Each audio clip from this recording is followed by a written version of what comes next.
Statistics have shown that young Nigerians are the largest immigrant population from Africa into developed countries, with thousands of Nigerians migrating every year. The United Nations Commission for Trade and Development estimates that each African professional lost to other countries represents a loss of $184,000. As the demography leaves the country, as they leave the country to either seek for greener pasture or seek for better education opportunities, the brain drain in Nigeria deepens further and the country loses veritable human capital. Welcome to Business Daily on Trust TV. On this program, we'll bring the numbers and facts to your living rooms through expert analysis and up-to-the-minute information in the world of business and Nigeria's economy. I am Christiana Amodu Otinya.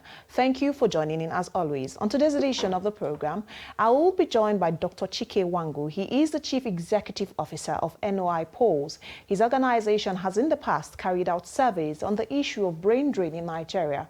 He will be sharing his views on some findings and also what can be done to end this scourge in the country. A lot has been said about how Nigeria continues to lose skilled manpower that were trained in Nigeria.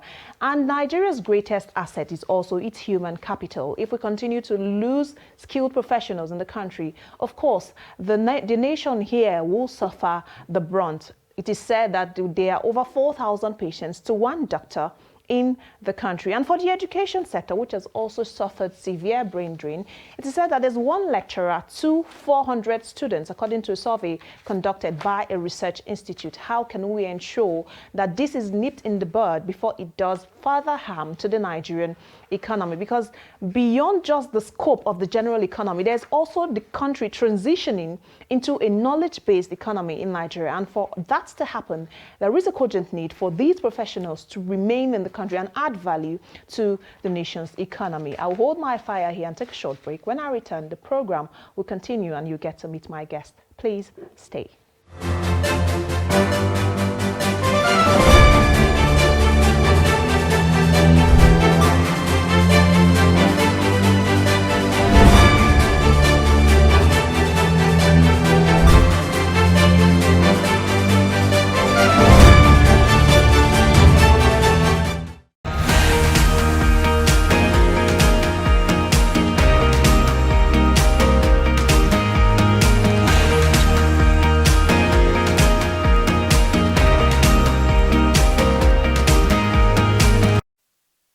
Welcome back and thank you for still staying there with us. This is still Business Daily coming to you from Trust TV. I have with me now in the studio Dr. Chike Wangu, the Chief Executive Officer, NOI Polls. Welcome to the program, Dr. Chike. Thanks, Christy. Thanks for having me. It's a pleasure to have you join us on the program. Now, before we delve into the discussion for today, we have the report that has been put together by Trust TV's Chairman Debeng, that she looks into how the brain drain has affected other sectors of the economy, especially the tech sector. In this report, Chairman tells us more.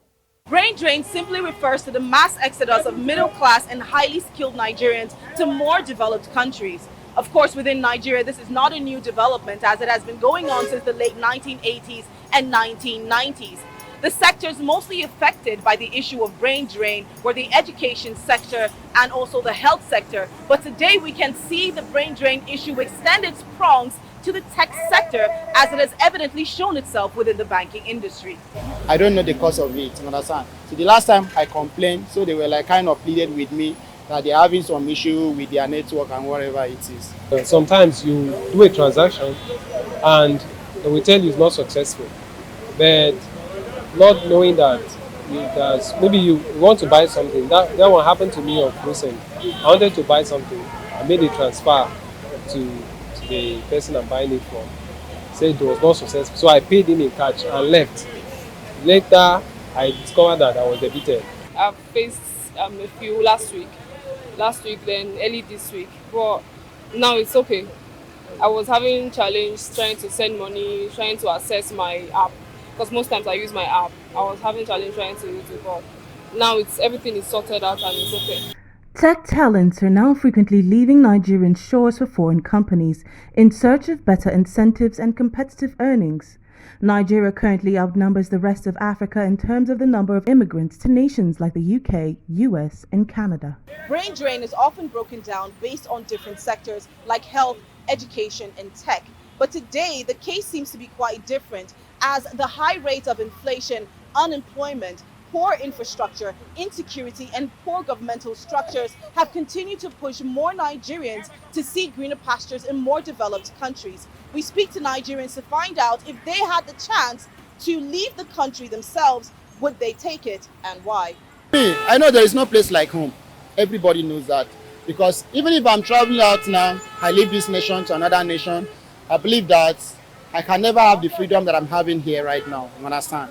That is one thing I also need to consider again. I have many things to do that the society, the situation of the country is not making it to come to fulfillment. So if I believe that if I get to an enabling society, the actualization of those things will become very easy. Me, myself, if I get a chance, I will leave this country, honestly. Everybody wants to leave this country. Everybody's just waiting for that opportunity. And they will leave this country. And I don't blame them. For me, I love my country and I don't think, I believe there are better opportunities here. You take, for example, in US, you can be making millions and then they're using taxes to collect back that money. Many believe if swift action is not taken, Nigeria will continue to suffer losses in tax, human capital, innovation, which will only further delay Nigeria's economic growth. Thank you for that report, Chairman Debeng. Now, Dr. Chike, I want you to react to some of the developments we have seen come from that report there. Now, we have some patriots in the report there. We also have some people that they said they will take the opportunity to japa, as a lot of us say, the japa fever is spreading. But then again, we know that this is not so good for the country. I want you to speak to some of the responses we got from the respondents there. And also, let's have a background to this discussion. Okay. Thanks, Christy. I think this is a very topical issue at the moment. Like you said, the whole Japa movement is not something to ignore. It's a trend, like the report has said, it's a trend of people trying to move for greener pastures, trying to get better economic environment, just better places to develop their talents and to make ends meet. I know based on the reports that we said, people are saying, yeah, there are great opportunities, but the truth is that we are a very young population. Our demography is very young. And if you scan the population, a lot of people would live at the slightest opportunity they get to go. As far back as 2017, when we did our first report on the immigration of doctors, 8% of the doctors that we spoke to said they were looking for an opportunity to live. And this cuts across all levels, the junior level, the middle level, the senior levels, the consultants as well. So, we'd be burying our head in sand if we say this is not a problem. And like the report has said, this has gone beyond the health sector. It's gone to the education sector, and it's gone to the IT sector. And the truth is, whatever sector that people find easy to what's the word? As in, like, when you get over there, you're easy for you to fit in. And those are the health sector, those are the education sector and the IT sector. Professionals within these fields would always find it easy to adjust when they move, so they will move. As in, the point is, what are we doing to keep people here? Because, like you can see from the complaints that were raised, I personally had an experience that I'm still trying to resolve now. The banking apps, as in, you always have people that have one issue or the other, and the response you get is, give us some days to fix that. That is just papering the crack. That's just trying to paper the cracks that are happening within the system. People are leaving. It's a fact. Now, and people will leave when given the opportunity. I know you mentioned that your last survey was done as far back as 2017, 2018, yes. Thereabout now. I know you have been in tune with the current situation in the country. Would you say that the situation has not gotten any better? I would say the situation has gotten worse, if I'm being very honest. Okay, so let me take it and just mention some numbers, right? You had said that before. According to the WHO, I'm speaking specifically to the health sector. According to the WHO, Nigeria needs 1 doctor to 600 people. That is the gold standard for us to be able to provide adequate and quality care. Yeah. As of 2017, what we had was 1 to 5,000. And at that point, we had people that were still moving. As of 2017, the UK was registering 12 doctors every week from Nigeria. Those numbers haven't gotten better. In the survey that we did, 1 in 2 Nigerian doctors have friends that have migrated. I'm a medical doctor, by the way. You are still here. We hope that you will not migrate. I'm still here, but I can tell you that in my class that we finished, maybe, I can't remember, but maybe we're 100 people that finished. Only about 20 of us are still in Nigeria. And this is speaking, I finished medical school in 2005. So you're looking at doctors with like 17 years experience and only 20. And I can tell you that those 20 that are here are mainly women that are married. So they don't have that flexibility to up and leave.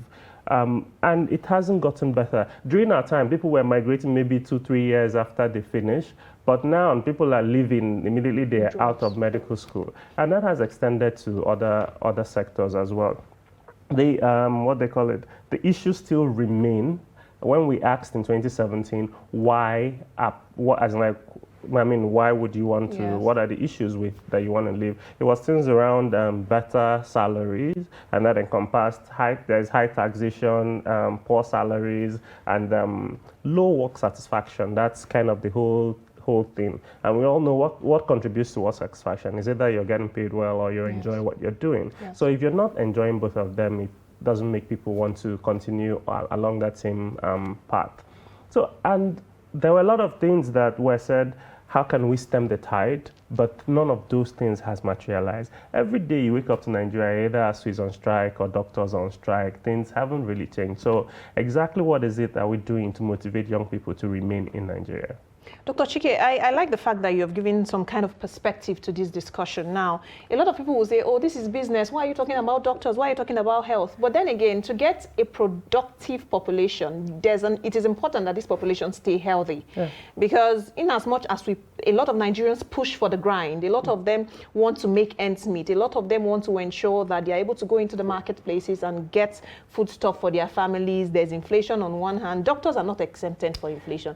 Inflation bites everybody, basically. So now, would you say, just yesterday, we had a comment coming from the Minister of Health that filtered through across news platforms saying we produce about 3,000, or we have about 3,000 doctors in the country yearly. Now, do you think those at the helm of affairs are not rattled enough by the urgency to address the brain drain in the system?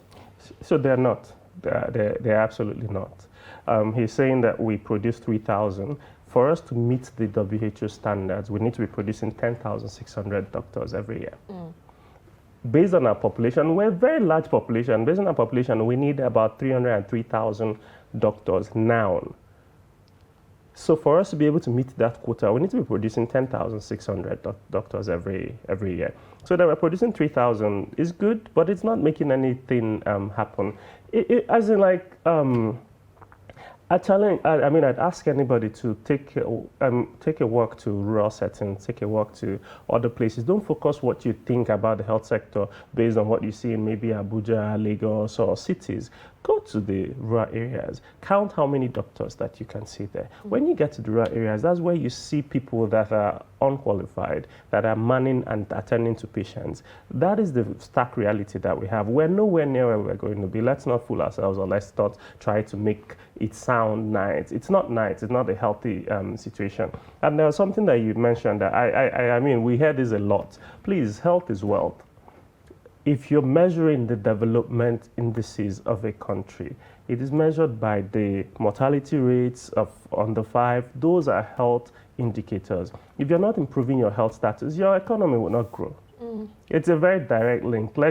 Everything is not how much do you bring to the table. You need to be healthy. Every time that people are counting their indices like man hours lost, maybe someone is sick and you're in a business, you know what happens when someone has to take time off to go take care of themselves. That is actually money lost because you have to make up for that. So health is wealth. There's no growth in the economy if your indices are not good. Yes. The final thing I'm going to say is if you want to look at countries that have moved their development indices, check what their mortality rates are. Those have to drop for you to be able to improve your economy. Now, we put together some data, especially as it relates to the discussion we're having today in terms of how we can ensure, basically giving a data background to the discussion, because then again, data does not lie. Now, data from the Immigration, Refugees and Citizenship Canada shows that 12,595 Nigerians relocated to Canada in 2019. A survey conducted by the PEW Research in 2018 showed that almost 45% of Nigeria's adult population plans to relocate to another country within 5 years. Among the 12 countries surveyed across 4 continents, that's Africa, Asia, Europe, and North America, Nigeria recorded the highest share of its adult citizens who have plans to move to another country. In 2021, the number of Nigerians who plan to move abroad with their family, if the opportunity was available, was placed at a whopping 73%. Now, let's quickly look at countries. Okay, we have this also, further buttressing the point that we are losing key personnel in the country. Now, I want to juxtapose against this data of top 10 countries that talk about issues around immigration and immigration. Now, we have these countries now.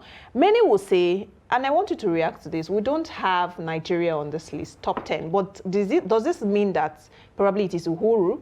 I don't know, Dr. Chike. Now we have South Sudan, Equatorial Guinea, Djibouti, Gabon, Botswana, Sierra Leone, Ivory Coast, Seychelles, and Benin Republic. Now let's have your reaction to some of this. Okay.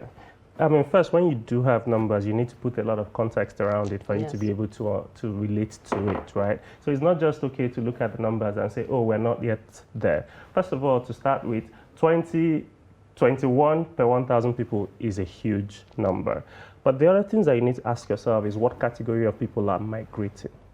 And that's kind of where the issue, I'm sure if they were going to disaggregate this by professional cadre workers or different levels, you will see where Nigeria falls in. A country cannot be losing 9,000 doctors and say it's all great. A country cannot have 73% of its population eager to leave the country and think that everything is it's fine. So yes, when you look at the numbers across, and then when you also the other thing to look at is when our population is what is really what distinguishes us from the rest of African countries. Where I think about the sixth or seventh most populous country in the world. Yes. So the next country in Africa in terms of population is Ethiopia, and that's like maybe half of the size of Nigeria. Thereabout. This were maybe the 2006 numbers. So it's not really, yes, when you distill to per 1,000, it kind of like gives you something to compare with. But at the end of the day, even if it's 1 in 1,000 Nigerians that are moving, that is, convert that to 200 million. It gives you an idea of the number of Nigerians that are moving. So if you're looking at, in terms of absolute numbers, Nigerians will make up the most of that. And again, the key thing to consider is what category of people are we losing? Yes. Because we're losing more of professionals. We're losing more professionals. That is kind of where the challenge is. And the thing about Nigerians is that we all know Nigerians are talented, unique individuals. We will always succeed. So there will be an increase, there will be a high demand of Nigerians. Sure. If again, maybe one of the numbers that we might want to look at is, I saw the data on number of countries that receive their permanent residents from Canada, for example, because those permanent residents or highly skilled migrant programs in those countries are targeting highly skilled people. The permanent residency from Canada is targeting highly skilled people. Let's compare how Nigeria does in those kind of places. So it lets you know that we are losing our skilled people, and that's not good for us. I want you to let's move into the conversation around the policy approach to take to, because there's really been a whole lot of talk, because we talk a lot in this country, but then the bane comes in the implementation of the talk or implementation of the policies. What policy approach? Because this report goes as far back as 2017, and we are in the year 2022. The electioneering season is upon us. We're about to go into an election year. Now, what policy approach, bearing in mind that we might have short time, because if a new government comes in, there's supposed to be continuity in government. We understand that. What policy approach would you say should be employed to tackle this? Because at this point, I think it's safe to refer to it as a menace, because it's not doing us any good having these people leave the country. So I think before we start looking at policy approaches, we need to understand why are people moving. It's a very simple reason. One of the respondents you spoke to on the street had actually said, home, as in like home is the best, right? You don't have this type of freedom you have in Nigeria. So I don't think people wake up, everything is fine and decide, I'm going to leave. There are drivers that are making people leave. So I think there should be policies that try to address those issues that people have. Let's talk doctors, for example. They've complained about poor, low work satisfaction, poor working environment. How much of the policies that we have that address these issues have been implemented? Every single day, ASU is on strike, trying to push an agreement that they have agreed on or signed on some years back. If the teachers or lecturers within the union start leaving, what policy are you going to try and make to what policy are you going to try and make to make them stay? I've heard arguments around, government should have like a bilateral agreement with other countries to prevent. That's more like holding your people hostage. There's also the argument of subsidy, of totally taking the education sector from the government. I don't know if you saw that. I saw that, but the point is improve the economy, improve the infrastructure, improve the environment, as in the business environment within Nigeria. People would stay. As at 2012, 2013, people were coming back to Nigeria. People that had gone to abroad to go and study were eagerly coming back to Nigeria. This is testament of fact. I'm not making this up. People were eagerly trying to come back. As of today, those people that came back have gone back. Nobody is trying to come back again. So I think the policies that should be looked at are policies that should try and address the issues why people migrate. And that's, so things around how do you provide an enabling environment for people to nurture their talent and grow? How do you create an economy that allows people to achieve their potential? How do you create an economy that allows people to take care of their basic needs? How much of the basic needs of people can government actually take care of? Now, I like the fact that you have talked about, because many Nigerians will say we are doing our parts. Because going back to the reports we saw earlier, a good number of those in that report, they sounded very patriotic. Yes. They wanted to stay in the country. They wanted Nigeria to work. And it takes me back to, I saw a tweet made by a Nigerian saying the issue of a lot of people leaving the country has further created a division in the family sector, because just mother and father in the country and a lot of people are scattered around the world. I want to get your projections for what to expect, because just before we came in live into the studio, you talked about the fact that we're going to have NOI update this poll that you did some years back. What are your projections, especially when it comes to this issue of brain drain and losing technical professionals from the country?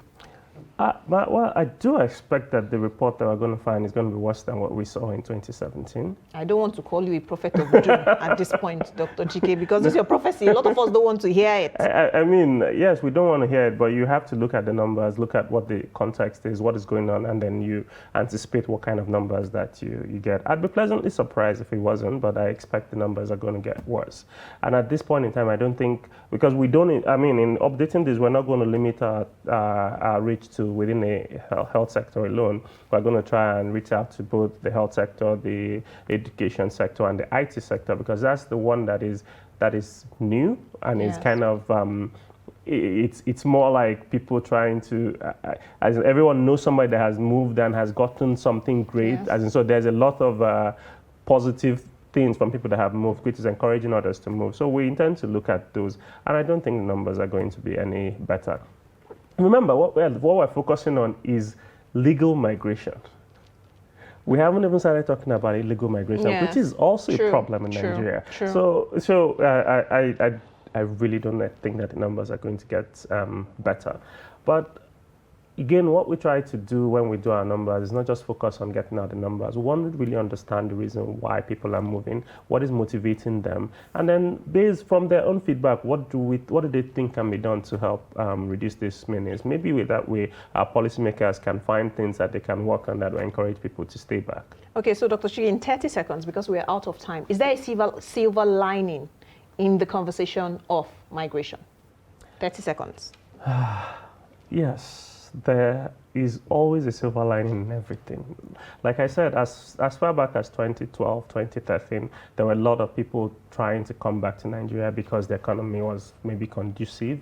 So it's not entirely lost. It's not an entire loss because let's focus on the health sector, which I'm more familiar with. When people go out to other countries, they gain skills that they couldn't have gotten here. They learn things that would be able to move us along the line in terms of our development within the health sector. So if we're able to create an environment that encourages people to come back, they will come back with needed skills and be able to build as in the skills of the people that were in Nigeria. So that can be the silver lining that we can look at. But at the end of the day, until we're able to create an environment that encourages people to stay, it's going to be difficult to convince people to stay. Okay, so I really want to, I was reading an article and I saw the slant of how because like you have rightly stated, your turf is the medical sector because you're a medical doctor. And I know people within my own circle that have said, oh, I'm a nurse, I'm a doctor, Christy, I'm leaving the country, I can't stay further. Do you think that this is also going to help in terms of diaspora remittances into the country?